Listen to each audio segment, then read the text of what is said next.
gagawin tayo. Ito, TCL 40 inches. Ang problema nito, walang power. Sabi ng may-ari, tinamaan daw ng kidlat, ano? So hindi na natin siya sinaksak. Bubuksan muna natin. So ito, sarado pa yung selyo nito. Ayan. Bubuksan muna natin bago natin siya isaksak para sigurado tayo na hindi lumaki yung problema niya. Okay, ito na, nabuksan na natin yung unit. Bali, ganyan yung mainboard natin. So, parang wala naman tayo makita dito na pumutok, ano?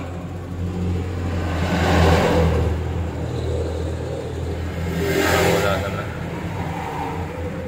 Okay, so susukat muna tayo kung okay yung circuit natin or may short yung circuit natin. Saka linis na rin natin. Okay, so check lang natin yung ating filter cap. Titingnan natin kung may supply yung filter cap. Yan. So mayroon, hindi siya nagde-drain, no? 139 volts. Kaya lagay lang tayo ng grounding. Lipat tayo sa ohms or buzzer. Check natin yung diode dito. Okay, hindi naman short. Okay, wala din namang short dito. Sa backlight, dito sa 12 volts natin, wala rin, okay rin. Okay rin, supply, okay rin. Okay. Ito, may 36 ohms dito. Yan. So, ito, okay. Okay. Okay. So, ito lang, may 36 ohms. Yan. Pero yung 12 natin, okay naman yung 12 natin dito. Hindi naman siya nagbabuzzer, no? So, malamang ang problema nito, baka walang secondary ito kasi nag-i-stack yung supply natin dito. Saksak lang natin. Try natin isaksak. Okay, tapos supply. Check natin yung filter kung ilan yung supply. Yun, may 161 tayo. So, check natin yung secondary natin. Okay. 0.7. Tapos yung kabila wala din yung 12 natin. Okay, wala yung 12. Ayan. So power ang problema nito. Baka may problema sa primary, pero hindi naman nagdi-drain yung capacitor, hindi naman putok yung fuse natin kasi may supply yung filter natin. So maaring sira yung driver nito. Pwede din dito gagawin natin, mag-i-inject tayo ng 12 volts para makuha natin kung buo pa yung mainboard bago natin i-repair yung power supply nito para sigurado tayo, no? So mag-i-inject tayo ng 12 volts. Actual natin yung mainboard kung buo pa. Okay, so ito gagawin natin, mag-i-inject tayo. Gamit tayo ng short killer natin. Nakaset na ito sa 12. Tapos 12 volts grounding. So try natin kung buo yung mainboard nito, kung mayroon siyang ilaw. Okay, so wala, ano? Wala siyang ilaw, oh. Yun. Naka-standby lang siya. Wala siyang ilaw pag sinaksak, siguro sinet nila ito. Pero nag-on siya, no? Nag-on siya. So check natin yung supply ng ating T-con or panel. Kung may supply tayo dito, 12. Okay, meron siya 11.5. Okay, pasok ito. Yan. So para malaman natin kung buo yung panel natin, yun, no? Umiilaw pa yung optical niya. Maglalagay tayo ng backlight. Maglalagay muna tayo ng temporary na supply ng backlight kahit isang side lang para makita natin kung may display yung panel nito, kung buo pa yung panel niya, para i-repair natin yung power supply nito. Yan. So naglagay tayo ng isang supply lang, isang side lang papaganahin natin. Check lang natin kung may display ito. Yun, may display, ano? So ibig sabihin yan, buo yung mainboard natin. may display. Buo yung mainboard natin. Ang problema lang natin yung pinaka-primary natin. Ayaw magkaroon ng secondary. Okay, so re-repair natin yung mainboard. Try natin kung makuha natin yung problema nito. Okay, so sa ganitong paraan, mas maganda yung ganitong setup. Dapat alam mo kung paano i-set up para sigurado ka sa gagawin mo, hindi masayang yung oras mo. Yan, ginawa muna natin, tinesting muna natin. Yan yung tawag na mag-i-inject ka ng power para sa mainboard kung talagang buo yung board. Yan. Okay. Okay, so ganito yung power supply nito. Wala naman siya pyesa dito sa likod. Ang pyesa niya dito lang sa loob, So babaklasin muna natin to. Tapos check natin yung supply ng driver niya. Kung may tama yung circuit nito, short or leak na yung circuit natin dito. Kasi pagdating dito sa filter natin, hanggang dito sa gitna ng MOSFET natin ay may supply siya nang gagaling dito. So ibig sabihin yan, mula dito sa AC input natin papunta sa diode, kapasitor, saka sa gitna ng MOSFET ay buo yung circuit natin. Ang problema niya yung supply ng driver nito para mag-trigger yung IC na ito para magkaroon ng secondary. Yun ang may problema dito. So sa pagre-repair ng ganito, check nyo muna kung may karga pa yung filter cap nyo. Ito. Yan. Mas maganda kung mayroon kayo pang short para matanggal yung karga nito. Kasi minsan may karga pa yan, nagkakalikot tayo. Minsan pumuputok, nakakagulat. So gamit ko lang dyan ay 100 ohms lang yata ito. Yun, 5 watts na 100 ohms. Yan lang gamit ko dyan, pang discharge. Okay, so ito na. Bali natanggal na natin yung MOSFET dito. So ito yung filter ng driver niya. Check natin ang positive negative dito. So marireading natin dito nasa 21 ohms lang siya, So masyadong mababa, shorted na yung circuit na yan. Shorted na yung ating driver. Ito yung 6 pin. Yan. Kung mababa yung resistance ng circuit dito natin sa filter na ito, positive yan, sira na ito. Or may mga ism din na shorted. Pero dito, hindi naman kasi nasira yung pinaka-regulator natin. Yung pinaka-MOSFET natin dito. Hindi siya short Saka hindi pumutok yung fuse dito. At yung fuse din dito, hindi rin pumutok. Pero nakapagtataka, bakit bumaba yung resistance ng circuito nito. So try natin i-remove ito. Titingnan natin kung okay. So gagawin natin ngayon, magkakapit na lang tayo ng 4 wires dito kasi ayaw ko na siyang i-repair sa mismong power supply niya. Baka sumabit pa tayo doon So ito gagawin natin dito ay automatic, yung auto na yung supply niya, yung mismong yung board na magkocontrol ng output ng ating 4 wires. Gagawin lang natin yan, tatanggalin lang natin tong dilaw sa kaasol na wire. Okay, tapos sunod natin tatanggalin itong optocoupler. Remove natin yung dulo nito. Yan. Tapos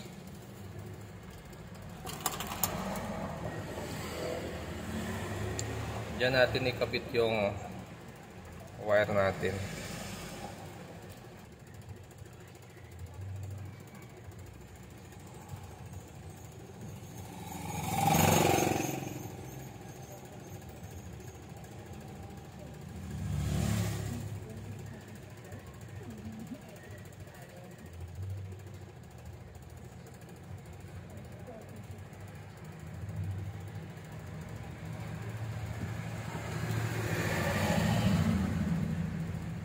Okay. So yan na, nakabit na natin ito. So sa pagkabit nito, Itong pula natin ay yan. Ito yung gitna ng ating MOSFET.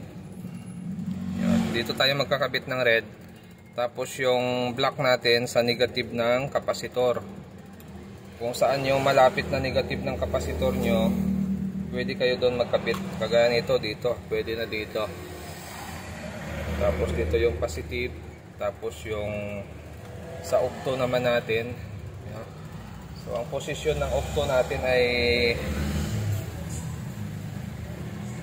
tandaan nyo lang yung posisyon nya. Yan, pag ganito yung octo natin. Okay, so sundan lang natin yung posisyon na yan. So nakaganito din yung octo natin. Tapos yung dilaw ay sa kaliwang side. Tapos yung asol sa kanang side. Yun, para hindi kayo maligaw. Yung iba sinusundan nila yung color coding nito. Pero tayo hindi na.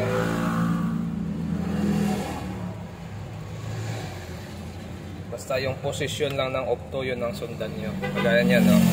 Diba? Ito yung posisyon niya. So, ganon din yan dito.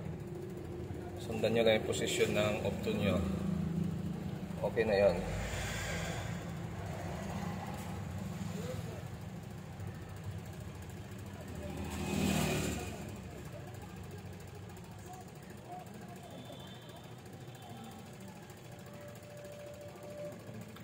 Okay. Ayos na siya. Okay. So kabit natin yung red saka yung black natin.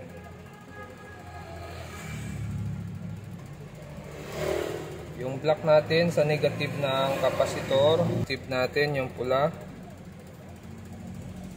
Bawasan na lang natin, sobrang haba.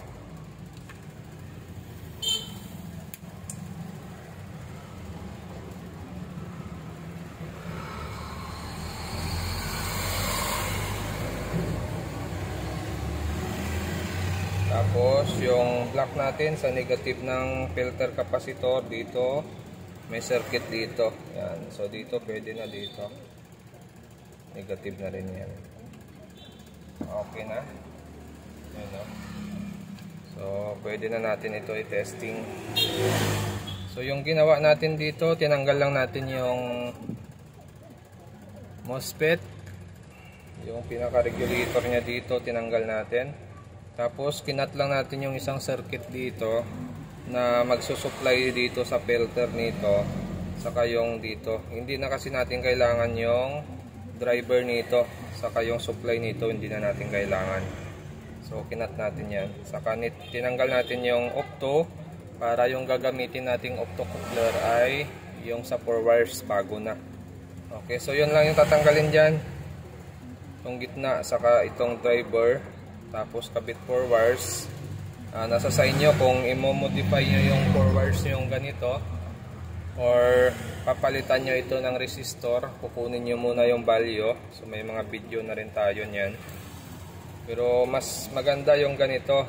Pag kaya niya yung ganitong setup, mas maganda. Kasi kinokontrol ng mainboard yung output ng secondary niya. Okay, mas maganda yan. So try natin, tingnan natin kung magkakasupply na ito.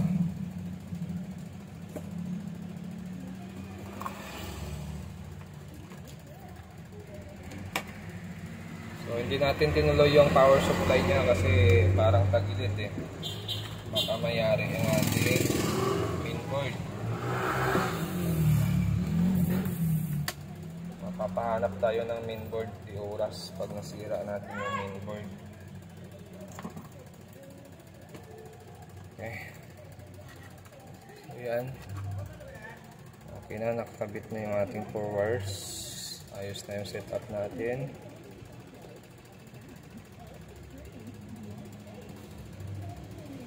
Okay, testing natin. Ito yung 12 natin. Saksak ko lang.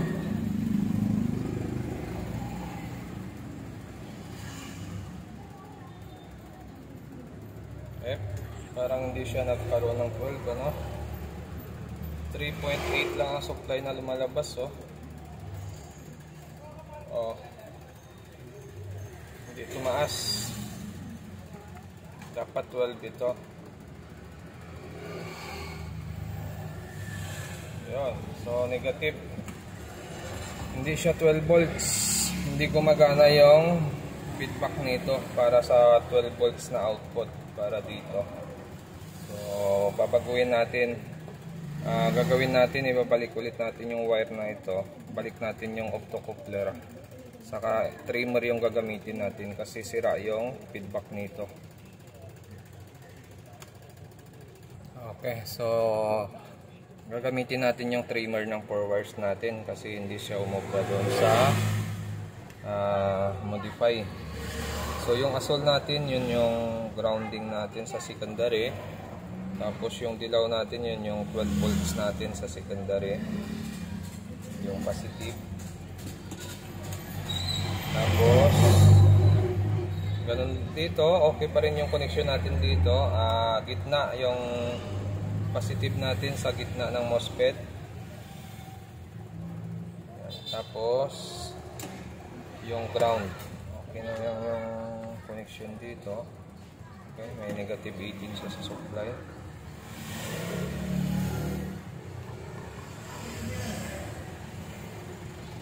So gagamit tayo ng trimmer ngayon. Adjust natin to ng kaunti. Kasi ang set nito minsan nasa 5 volts. Okay, check natin ito.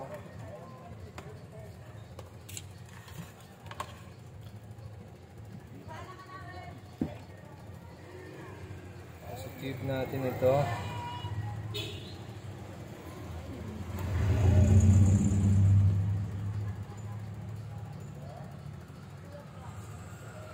So ito may 7 tayo dito. 7 volts. Okay, dagdagan pa natin. So adjust pa tayo.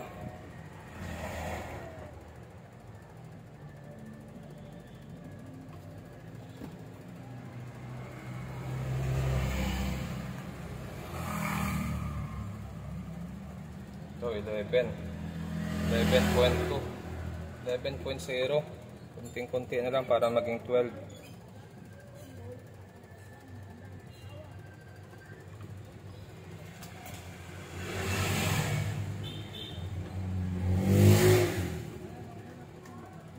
Yun, 12.11.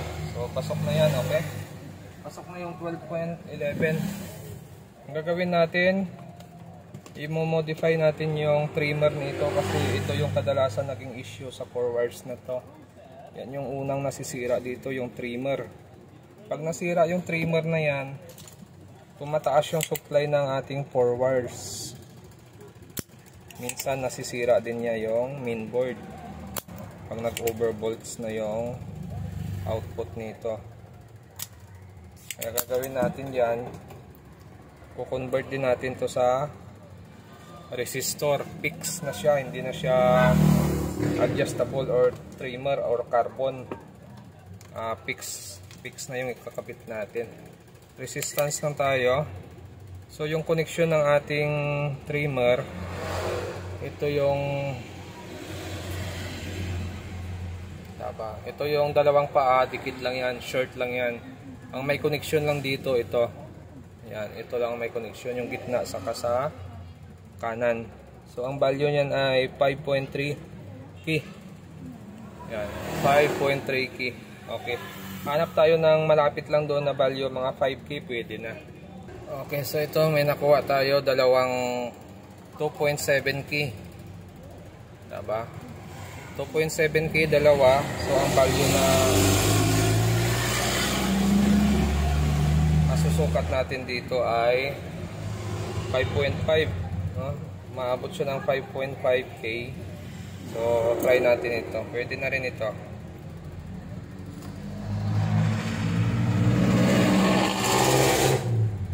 So, pwede din yung connection kasi niyan, ito yung kailangan natin lagyan. So, ganito or dito, pwede na. Mas madali yung dito. Yan. Mas safe ito kaysa doon sa trimmer. Pero kahit ganito yung ginagawa natin, mayroon pa rin mga nagko-comment dito na pwede pa rin daw masira ito. Siyempre, hindi naman natin hawak buhay nito. Pero kahit pa paano, napapatagal pa natin yung buhay ng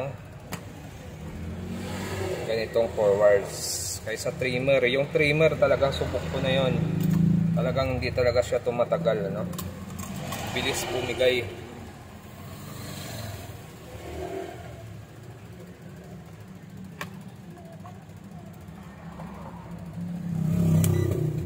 Check natin kung ilan yung supply na lalabas dito. Tapos gagawin nyo, double check nyo rin yung connection nyo kung tama, ano? Baka mali yung connection nyo. Check nyo mabuti. Okay, tingnan natin kung ilang volts yung lalabas. Yun, 12, ilan yan? 12.3. Yun, 12.3. Okay na yan, pasok na yan. Yun. Okay, so lalagyan lang natin to ng heatsink, tapos assemble natin. Okay, so ganyan na siya. Dito na natin kinabit yung ating forwards. Yan, o. Safe naman yan. Palito na yung heatsink natin. Okay, set up lang.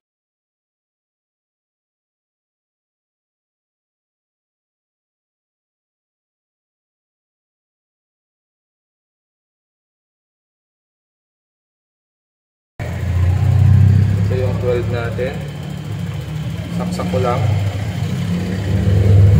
Yun, 12.3 volts. Tapos yung backlight natin ay 56 ang supply ng backlight natin, ano? 12. Power on ko lang. Yun, umilaw siya. Okay, namatay yung ilaw. Nag-backlight na yung unit natin. Meron na siyang backlight, oh. Umilaw na siya. Check natin. Okay, malabas na si TCL. Yan, malabas na yung logo niya. Okay, check ulit natin supply natin kung normal.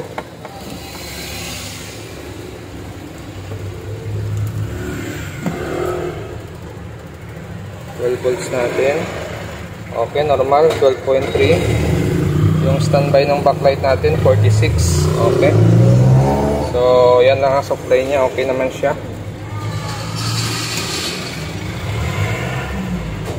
So, maliit lang naman yung ampere na kailangan ng power supply nito. So, kayang-kaya yan ng 4 wires. Basta lagyan nyo lang siya ng heatsink. Okay na siya. Okay, so yan, nakasaksak na yan. Pero wala siyang ilaw talaga, no? Siset natin yan na magkaroon ng ilaw mamaya. Power on ko lang. Yan, nag-ilaw na siya. Lumabas na yung TCL. Siset natin na magkaroon ng indicator light yan kasi nakakalito yung ganyan, yung walang indicator light. So ito, i-off lang natin tong LED indicator nya. I-on natin.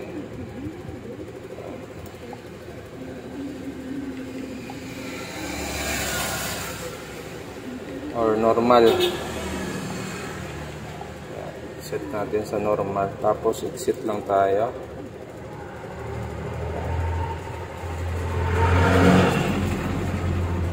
Tapos off natin.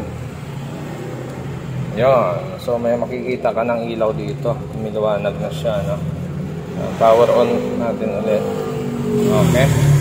So nakakalito kasi pag wala siyang indicator. Hindi mo makikita kung may supply pa siya o wala.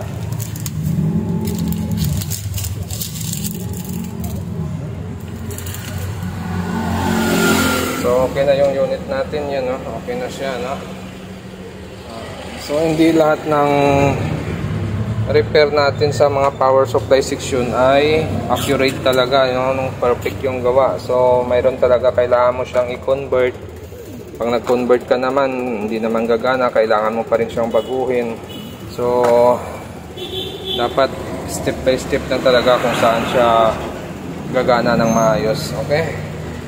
So hanggang dito na lang yung video natin. At kung bago lang kayo sa aking channel, huwag kalimutan mag-subscribe sa susunod ulit natin na video.